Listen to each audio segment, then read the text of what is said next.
Hello. Most of the time, as you know, I would like to castigate Nadine Dorries, and there are just occasions, however, when one wants to congratulate her.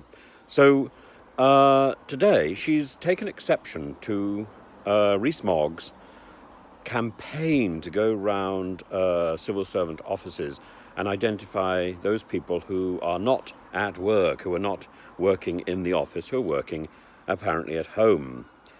And she says that he's got it wrong. She says there's a whiff of Christmas Carol, there's a whiff of something Dickensian about his campaign, and I'm inclined to agree with her. Why, she says, is Rees Mogg measuring bodies behind desks? He should instead be measuring productivity.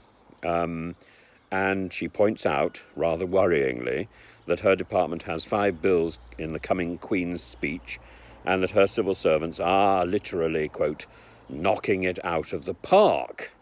Now, still, they're not opening letters, I think, and nor is she, nor replying properly to letters, nor dealing with those letters with the proper respect that I would consider.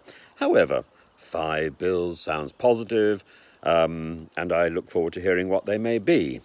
Maybe one of them will have something to do with television.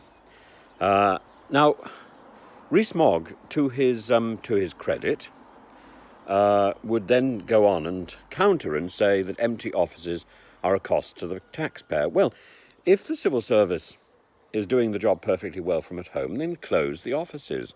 Maybe one could turn the offices into accommodation for Ukrainian or Syrian refugees. By the way, in our drive to help Ukrainian refugees, which I don't in any way want to diminish, in fact I want to encourage it more and more, we shouldn't forget the many Syrian refugees have also been destroyed and displaced by Russian aggression.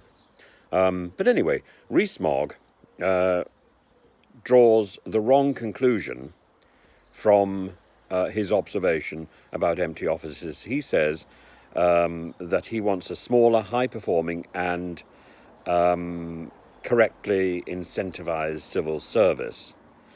Yes, that's right. But that doesn't mean sacking people for being at home. That means getting rid of people who aren't performing, who don't wish to perform. And I'm sure there's plenty of civil servants who actually want to retire, particularly given the direction of this particular government. The ability to work from home, he says, will be withdrawn if there are concerns about performance. And the concerns which are cited are that civil servants might be involved in childcare. I suppose they might also be having parties.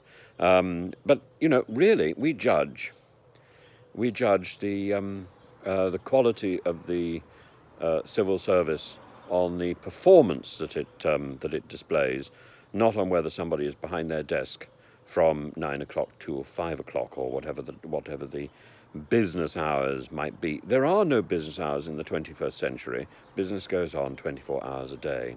And this is something that I think the Home Office and the Foreign Office ought to learn, that when you call at 6 o'clock, you shouldn't get a phone message telling you to call the following day. These things should be processed. Crises occur on a 24-hour basis, and if one of the lessons we can learn from the Afghan problem is that we need to have a 24-hour active civil service and a 24-hour active ministry, then that would be great. And if that means people are working from home, that is also great. We need to have a fully functioning government, not a government that functions from 9 to 5, Monday to Friday. And that probably means it isn't a good idea to use offices for parties. People should work from home for that.